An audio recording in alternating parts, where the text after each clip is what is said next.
This is Crimson60620. Thank you for watching my video. Also, you can catch me on these social media platforms. And if you want to see some great art, hit my DeviantArt page up. And finally, support my Patreon. Thanks.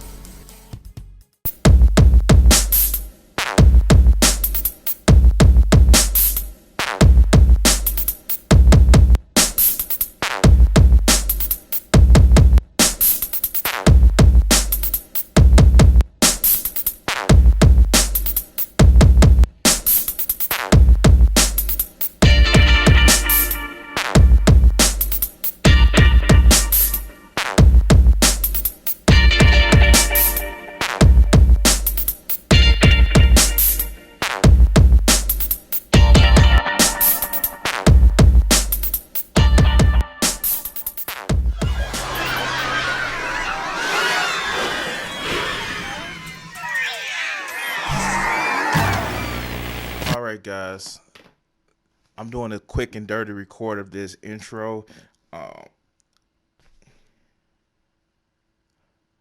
This is day 3 of the conference, but I'm talking about day 2. First day, if you guys remember, it was a struggle to get the table. I got the table. Day 2, it was actually pretty good. You're gonna see my panel coming up after this. You're gonna actually see my drive home or whatever, and it's actually a pretty good conference. I fucking love this. I just wish this is just from today or yesterday. I just wish I had a friend to come with me so they can sit at my table while I do it. But it's just one of those things where it's just like getting to talk with people about different things and getting to talk with people about different sort of anime or manga you would watch. And of course, there's tons of shit out there, but I'm fucking having fun. And like I said, this is a quick and dirty record thoughts. I'm gonna give overall thoughts of my day, but yeah, you guys enjoy the rest of the video. And I don't know how the quality on the audio is good, but definitely enjoy the conference. Peace. And let me just see if I can actually have this all set up nice and recorded. At least seem like I'm halfway professional. And a little bit of history about me. I'm 37 years old. I have been gaming, like it said in the pamphlet, since I was about 5. I had the original Atari 7700 or 7800. 7800. It was 7800. I just know that a neighbor gave me his old 2600 games, and I instantly multiplied my game collection by 10. And so I went down a list of having a lot of different gaming systems. The Atari. I remember getting the Super Nintendo. So it was right around the age where you start questioning who gets you your Christmas presents. And I was looking for something. I was looking for a shoe under my parents' bed because I kept my shit everywhere in the house. And I found the gaming system 2 days before Christmas for the Nintendo NES. So that morning, Christmas time. Normally, you get up early in the morning, open your presents. I chose to sleep in on purpose. It's like, you got it. Yeah, I found out 2 days ago. So, a couple of things that were going on around the time, because I was born in '82, you start to see different shows, different things. In Chicago, on channel 62, there is this Friday, sometimes Saturday night thing called Japanimation, where you actually saw a lot of great 80s anime. Now, the animation may not have been as great as it is now, or as colorful. It seems like somebody just took, hey, let's do all the gray filters and brown filters and just put on that animation. But I saw some great Vampire Hunter D. the original. I remember it was heavily pixelated because it was on broadcast TV. It was this one anime called Doom Metropolis. It was freaking awesome. And so, of course, with Atari crashing the gaming industry, you had Nintendo filling the void and the vacancy, and you got to get some of the great imports from Japan. For instance, I literally had the original Final Fantasy game, and I did not know what to do. So if you play Final Fantasy, you see a nice little big, weapon up, you fight monsters around the area, and then you see this big, scary looking castle. You go there and he's like, what's going on? Then you run out. And of course I was like 8, so I didn't really know what to really do. Then I was like, wait, you can't go anywhere.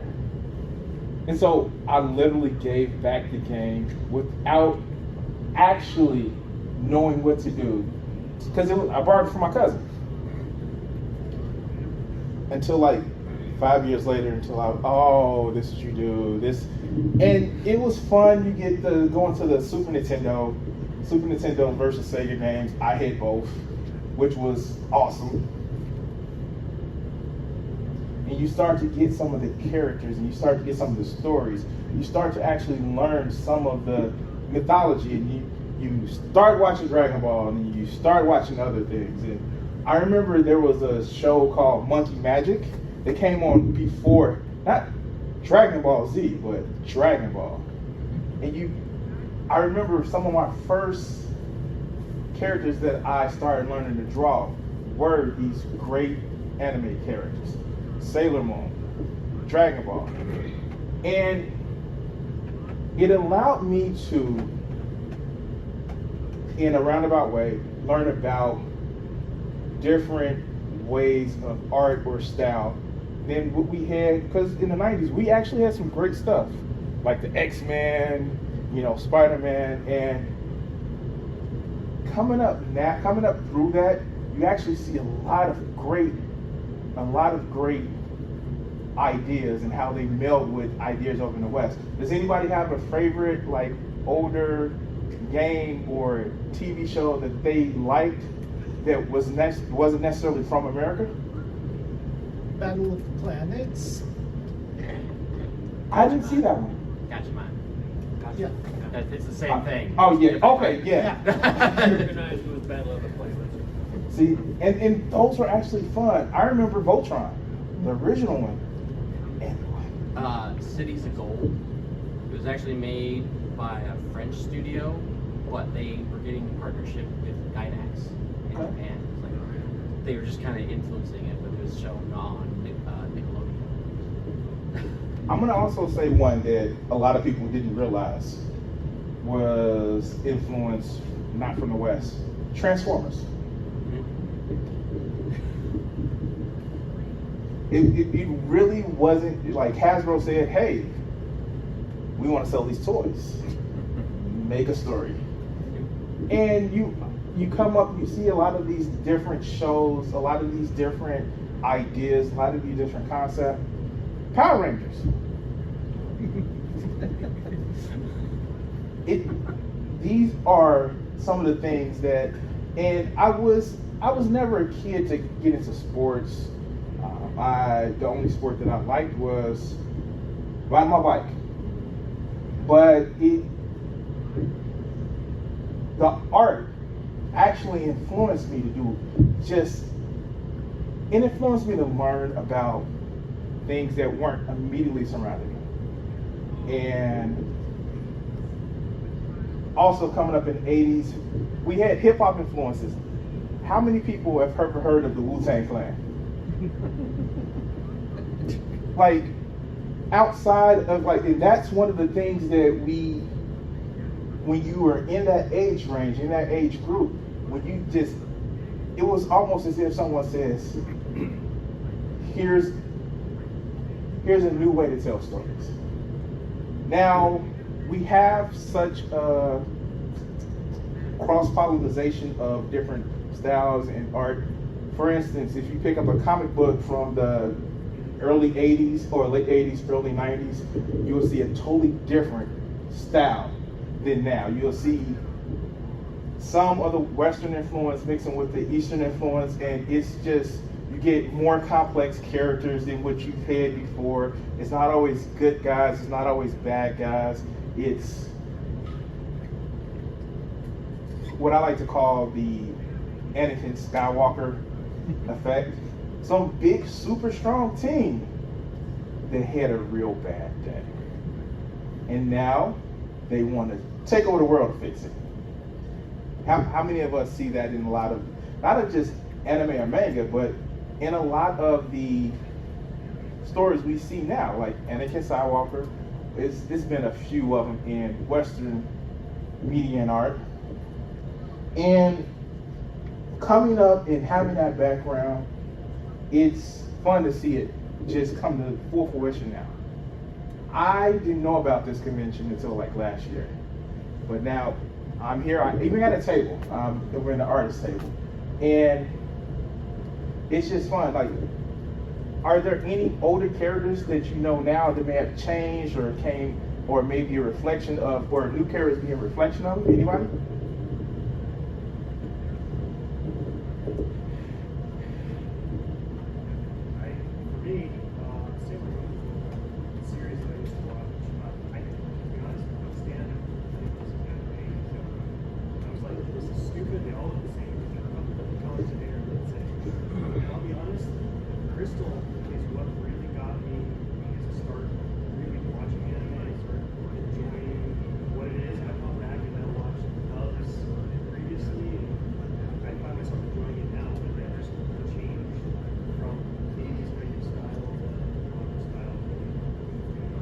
Now, do you see that affecting how you look at art now? Now, I'll be honest, I'll even go back and start looking at some of the older stuff because I find it interesting to see those changes. It's so subtle. If you watch them step to step to step, you don't quite see it, but then you go from today and go all the way back to there. It's really interesting. Well, I've recently done that with a lot of things. I went back and watched Code Geass, which was pretty good, but a guilty pleasure of mine that I went back and watched, Kenshimoto, the very first one. Now it's on Hulu, and they actually had a YouTube where it's on YouTube. Funimation released it unedited, I believe. You can see some of the issues that were with the show, but just to see one of the beginning of the quote-unquote harem anime versus what we have now, it's a lot different. Now, one of the things that I am really bad at, and I still try to do it anyway, is I make commentary on art, like I've done movie reviews. How many movie reviews now, if you go back and look at some of the stories that we've seen, or how many movies do we have now that we go back and look at the stories we've seen? Have we seen some of those same architects in previous generations of what could be considered anime and manga? For instance, when you look at the team of Jessica Jones on Netflix, the first season reminds me so much of those supernatural animes until you see the reveal of who Kilgrave is, just this ghost hunter. And it's just like, I've seen that stereotype, that archetype in so many different shows and different things of just like, or where you have the destined hero. It's freaking fun. Now, I primarily look at video game stories. Final Fantasy, the whole series is actually pretty cool. One of my older games that I really love, Chrono Trigger. It was, I believe, a lot of people actually did that. If I recall, you actually, I think Toriyama did some designs on it with it, as well as the Dragon Quest series. And when you look at games right now, you have to think back to the time where you had a lot of people actually superstar game developers. Now, I'm not going to go into the whole thing about how game development now it seems more like a sausage factory than a art studio. And I mean that in they just put a lot of stuff in just to make the game, but it's something about some of those, and it's not waxing nostalgia, it's something about when you actually made a game or made a show where you want to actually tell a story and not just get a microtransaction. One of my favorite series currently is Kingdom Hearts. I went back and played the first two and some of the spin games and some of the side games and some of the, we don't know where to put it, but we have to fill a plot hole that somebody mentioned. And you can actually see it evolve from a very simple, complete story to a game that is essentially designed to see how many buttons and zippers and buckles you can put on a character. So I did not plan on this being long. I know I've talked for like 15 minutes now, but let's have a discussion. Let's have a discussion on ideas or concepts that you find that would be beneficial to new games now, or new stories now, or new anime now, or new manga now. I know there are, for me, I actually like some of the revivals of different series, like Dragon Ball Super. I actually like not the animation. The animation got better on it. After they threw a lot of money at it. You were right. But the characterization of the different things. It were stories where you actually had stories and you just weren't showing the game for it. Like showing the picture just to have that cool shot. Also, one of the things that affects older gamers or older people that like the arts is time management. How do we do it?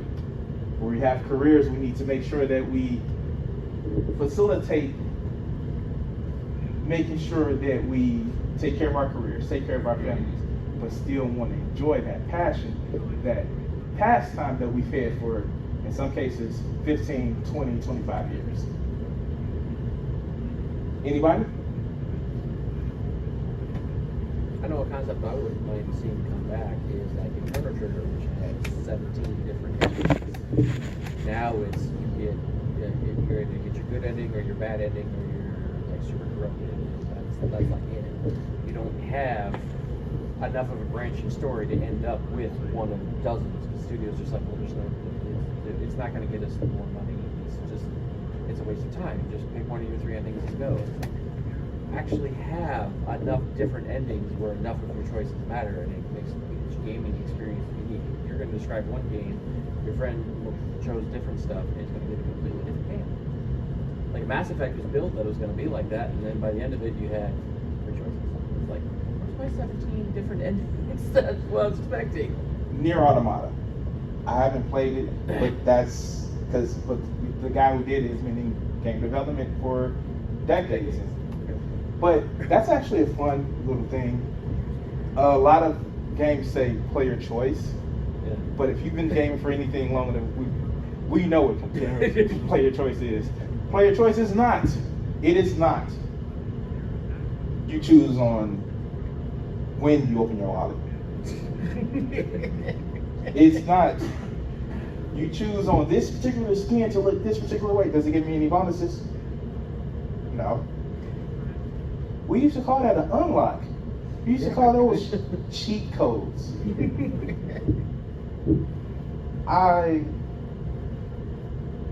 One thing that I would want to bring back is more linear game design. Now, this may sound like a contradiction, but I recently played through God of War. Play Duo on a String. It was open world, but that was a great linear game design. It's the newest one because they still never says, stop going and wasting my time. We need to go do something. And every side quest you had like, fine, but come back. And it pressed upon you to enjoy the story. I actually had almost all of the God of Wars. And again, it was a great game because Corey Barlog was on God of War 1 and God of War 2. And he knew the story he wanted to tell. It's like we don't have, in a lot of cases, in some cases we do, we don't have this story that suckered us in when we were gamers. That story of, use Chrono Trigger as an example. Hey, it's a fair. Hey, this strange girl is following me, but okay. Hey, my friend invented this little thing. Let's have fun. Oh crap, she's disappeared and she's a queen and she's the king's daughter. Let's go on an adventure.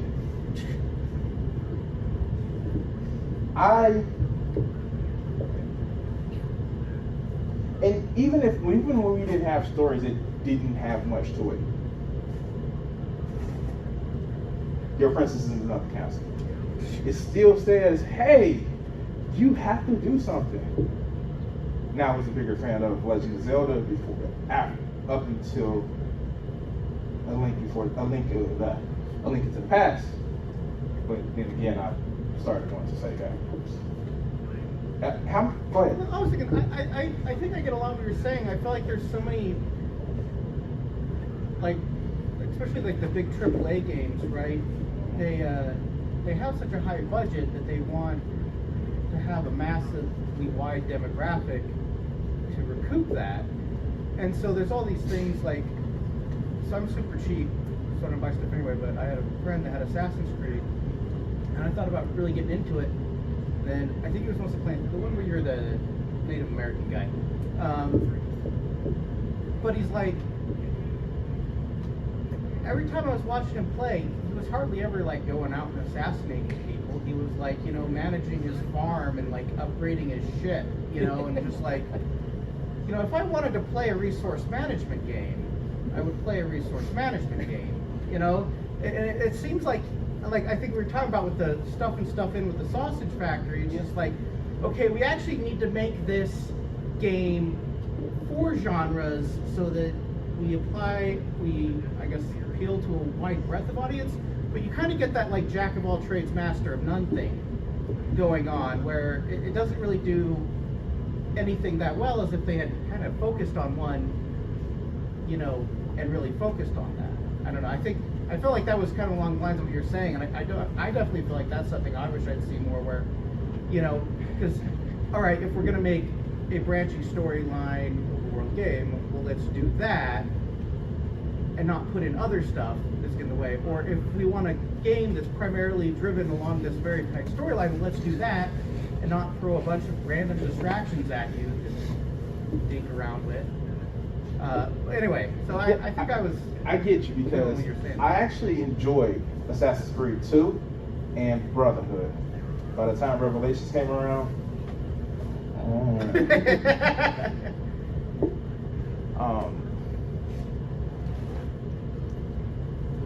one of the things too that I remember, because of the era that I was growing up with, and the area that I was growing up with, I grew up on the south side of Chicago.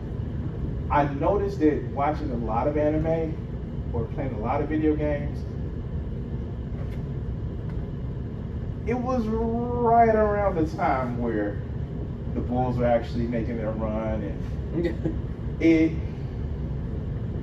it wasn't.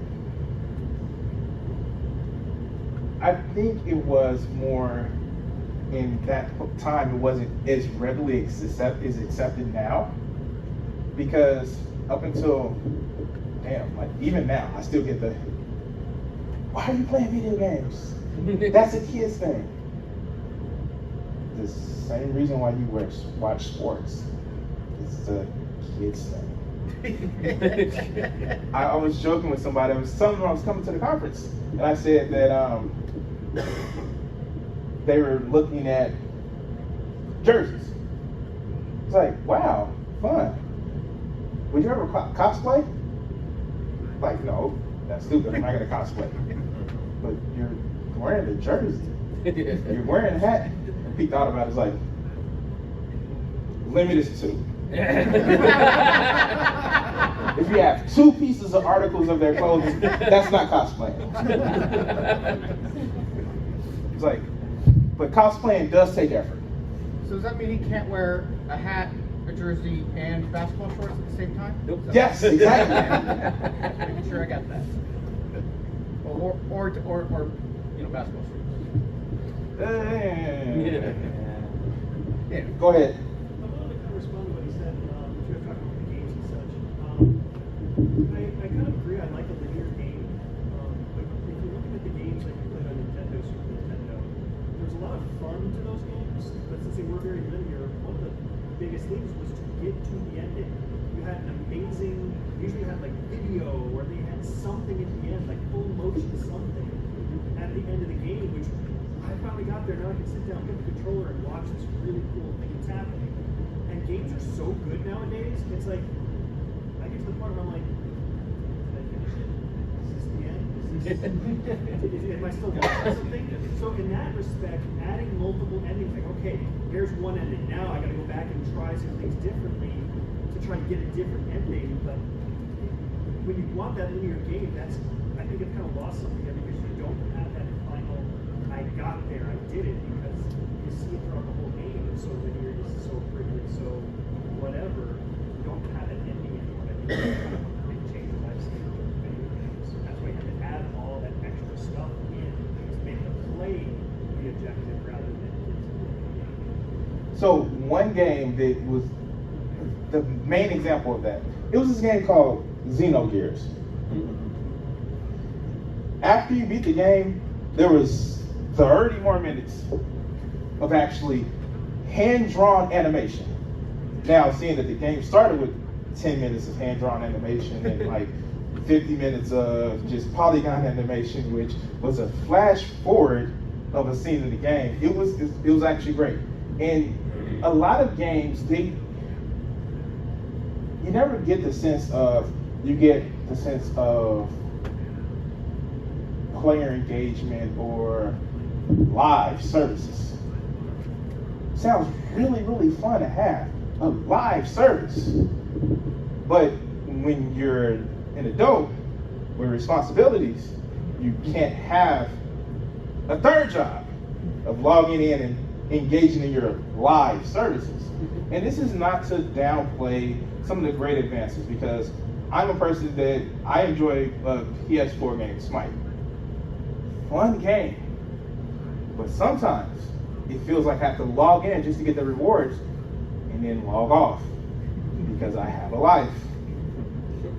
Not much, but I have a life. Especially with the summer. Yeah, they said I have to do this thing called exercise because I'm getting this horrible concept called getting old. And I have to take care of myself. Oh my God. But you actually go ahead. 10-minute trainer. Try it. 10 minutes. You can spare 10 minutes. This is true. However, one of the things that I've never given up, even when I became older, I freaking love riding my bike. If I get out there on my bike, because I live in the weirdest trails there. As soon as I get out there, I don't want to go back, but I want to gang. My daughter has a little pedaling machine she puts under her desk while she's playing her games. Yeah. But because I'm old now, I have to trick myself. So it's as far as you go out, you have to come back.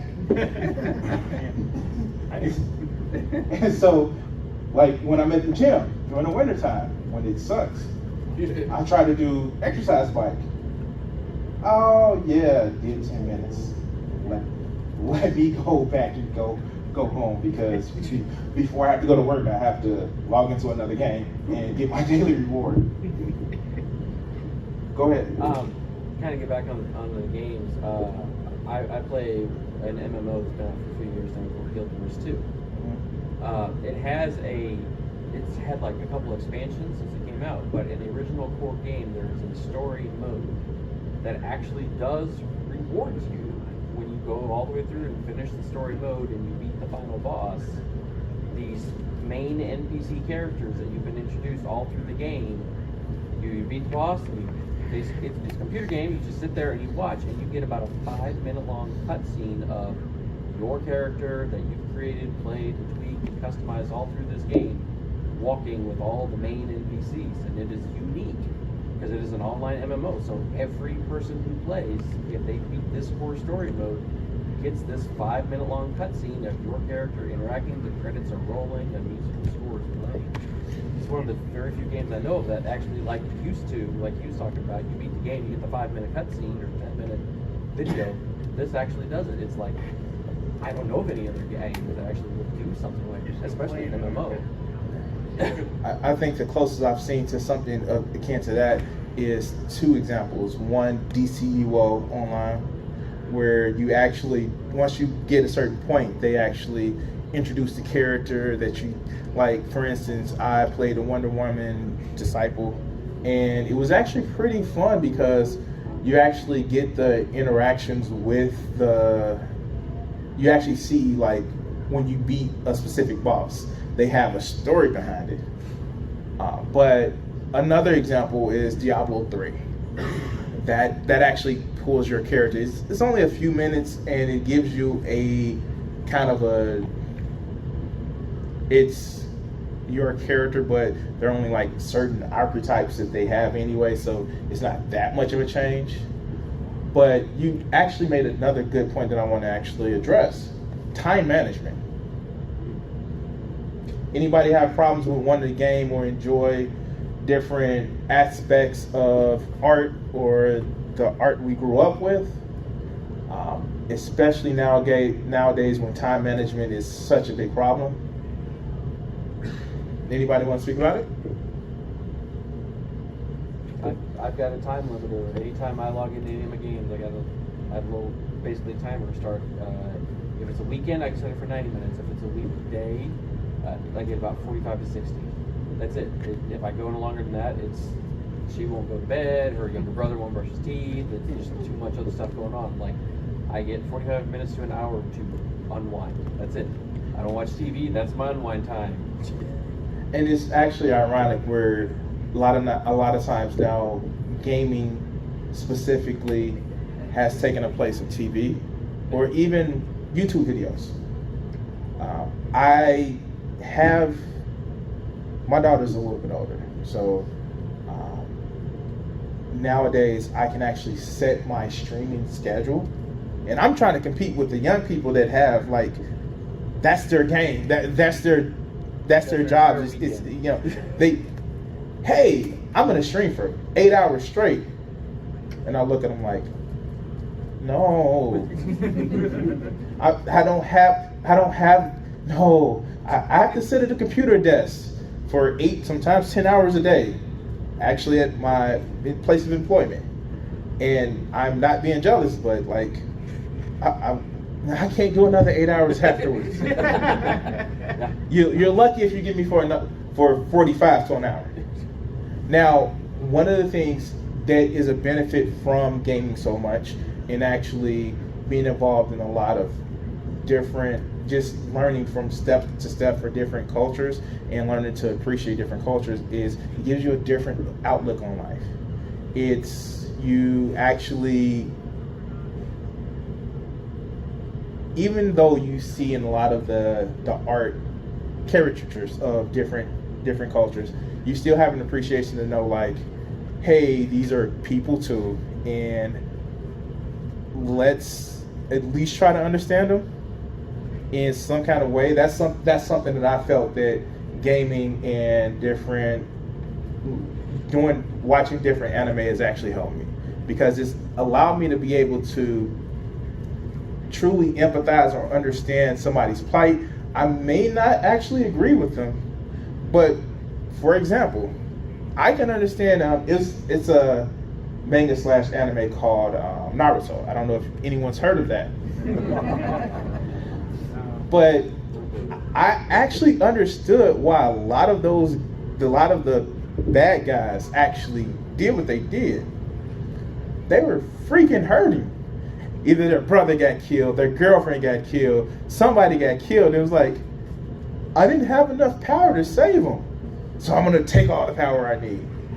And it gives a sense of empathy to, even though they may do some horrible, disgusting stuff, the same thing that happened with Thanos with the Infinity War. You can actually see why he was just as bad as he was, because like he lost his whole civilization. Now in Endgame, well, that was the Thanos that we know, and that was fun. Like, usually it's not personal, but this I'm gonna enjoy. And you saw, and it's funny because it's one of those things where now that lust of battle that you know from the old Thanos just comes in and just starts just having fun. I'm sorry, I'm about to have, get into the nerdy stuff like that, but anybody else have anything that they want to discuss that you may come across, being someone who is an older gamer that enjoys the manga or anime from a standpoint of either if you grew up with it or you picked it up later in life as another expansion of art that you enjoy? Okay. So, as a slightly older gamer, right, and not having the time commitment, I don't know if this is happening. So I started playing Neverwinter online, right? And they encourage you to join a guild. Of course, I happen to, the guild that I happen across is a bunch of, 20-somethings. I'm assuming out of the guild. Because I have a job and a child and everything that goes along with that. So how do you find a guild or a group or, that is going to be more tolerant of grown-up stuff that we have to do? Guild Right? Wars 2. What's that? Guild Wars 2, I played too. Yeah. Did you do the one? The last one, I think? I have not finished that one. That's all. So, but how do you find them out there? Yeah, They advertise a lot of guilds, and they say specifically that. Really? So it really is just kind of looking around, because sometimes it's not specific enough as far as it's just the time commitment. I don't have it.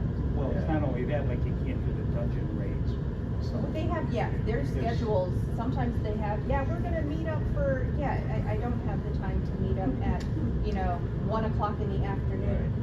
Well, I also played, before I played Guild Wars, I played Rift. And those guys, if you don't pull your weight, you're That's it, wrong. huh? Yeah. Because that's all they do. But the Guild Wars, I was amazed at how nice a lot of the people are. They got some church. I always thought they had really a lot of nice people.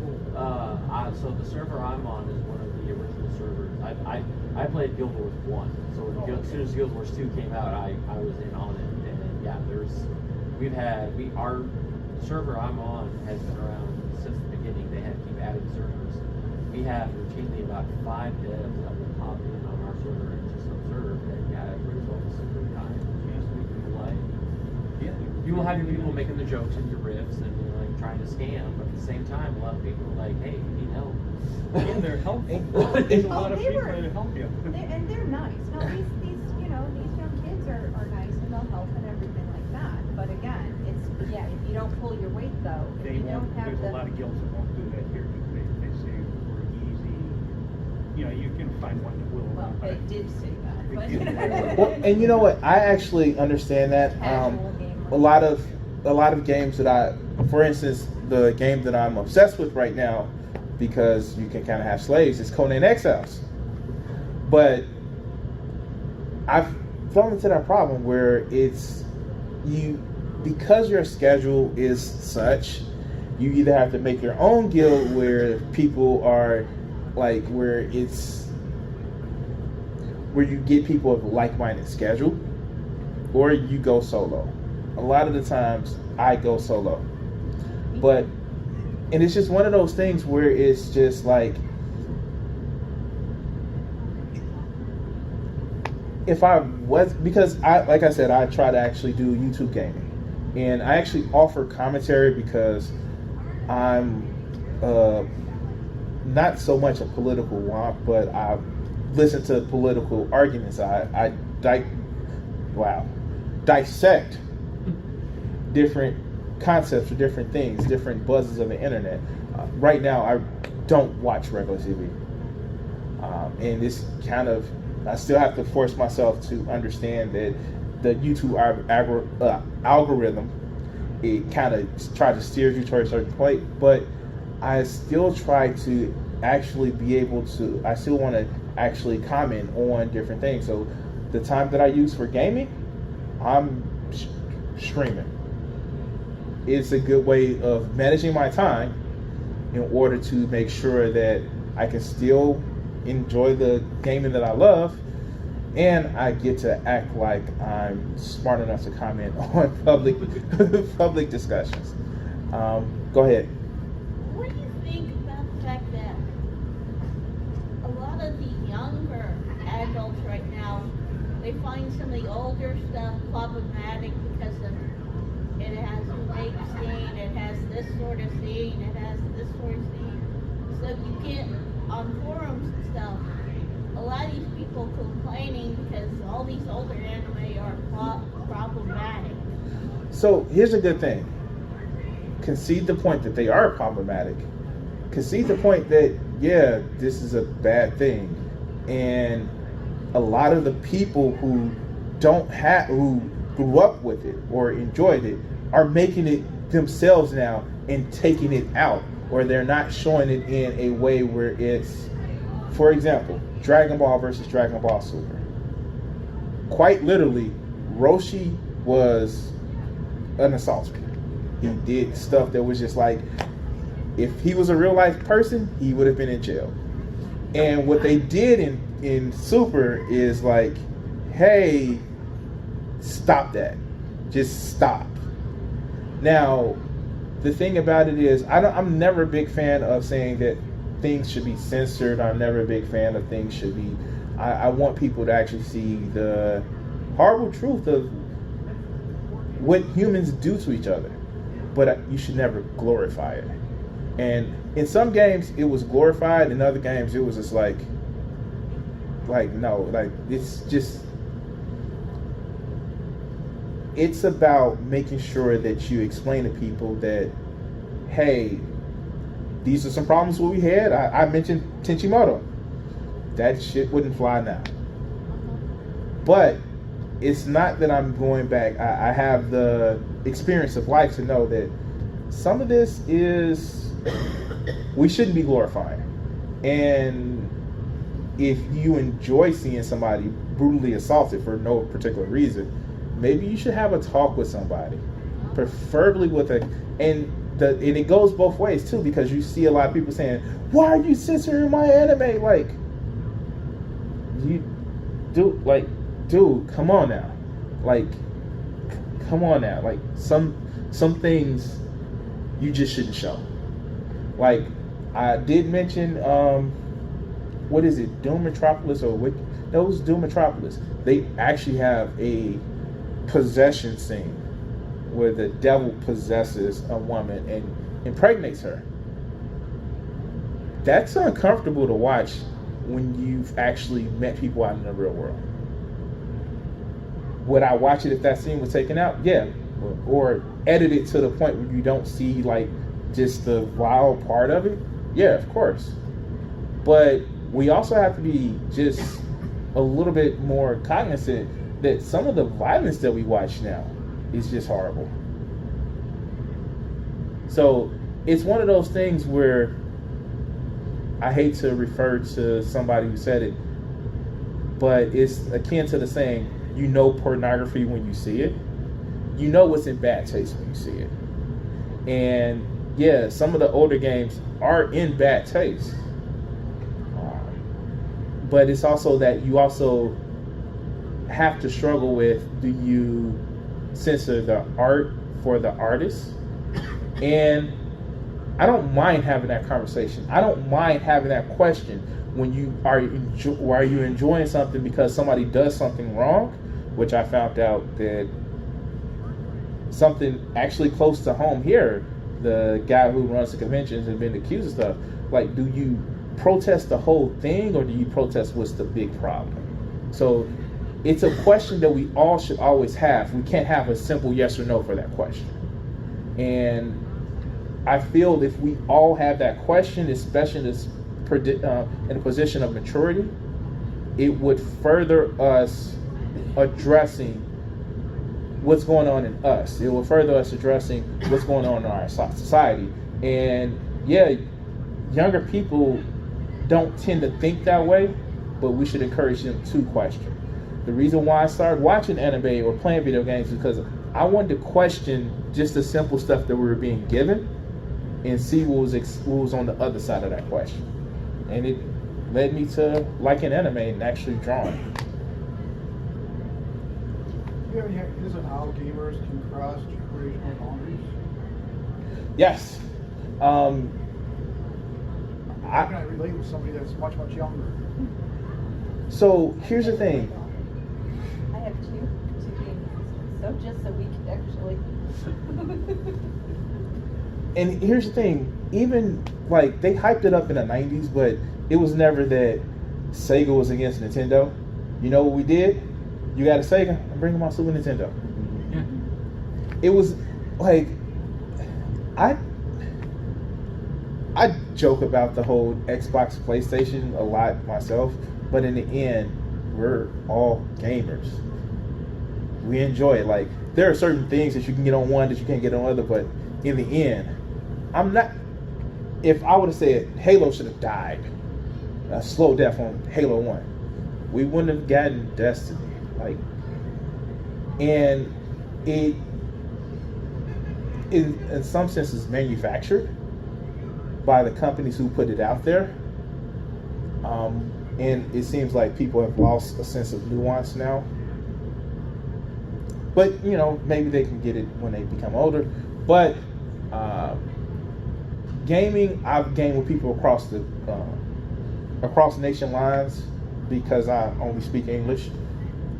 I've gamed with people in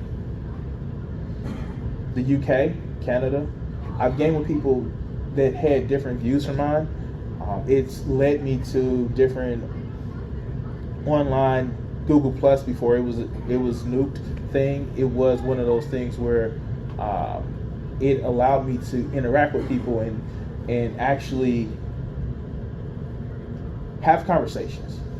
And it's been fun. It's been allowing me to learn people. And when you're gaming, it's different from talking to somebody online.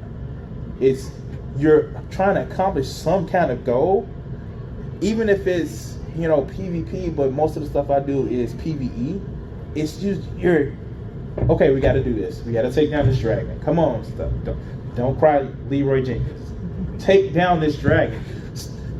Don't get that close to the dragon. Like, and it builds that sense of the old phrase, the blood of the brotherhood is thicker than the waters of birth.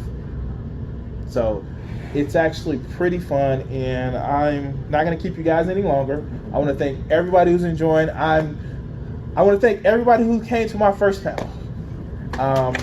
I'm in the artist alley. I'm at table G20, and I have several different ways of getting in contact with me and seeing my art. And I want to thank everybody who's watching. Anybody got questions before we open this up? Before we leave? All right. Thank you. My name is Brian. Here you go. Thank you.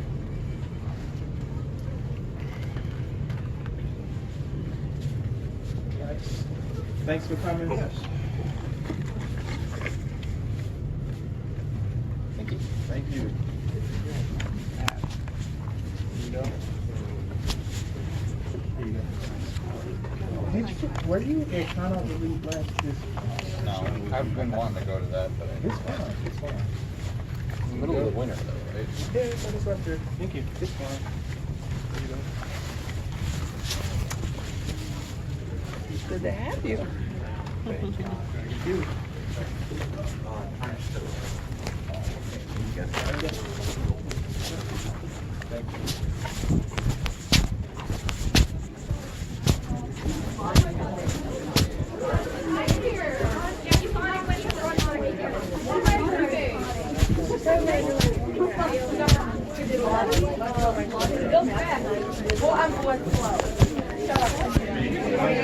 Alright guys, it's me, Crimson60620. I'm doing video number, I don't know, it's the second day of me actually going to the con. And I made my second sale, and I know you guys are probably seeing 2 sales in one convention. That seems pretty low. For me, it's actually 2 more, it's 1 more sale than I had at my last convention. And so I want to chalk this up as it's getting better. A lot of people came by, stopped by the booth and did the "oh, it's cool" thing, which for some reason everybody likes my Goliath. And like people just like, I remember gargoyles, and like I have a lot of anime. And so here's the thing, what I actually sold today, I have a deal where it was buy 2 get 1 free. So I sold my Cruel Master Vegeta's Pame. I sold the another fucking Alucard and the Vegeta Blue redone. So man, this is actually turning out to be pretty fun. I at least got the cost of my parking, which is actually always cool. And hopefully I can make more. Sunday is the last day. We'll see. You guys saw the panel that I'm doing because I'm going to stitch these videos together. And, well, I did, man. And I'm going to have fucking fun. I hope the video quality of the other panel wasn't too bad. I didn't get a chance to check the volume, but if it's okay, I'm cutting this part out. So anyway, thanks guys for watching this video. Anime Midwest 2019, day number, I guess 2. Yeah.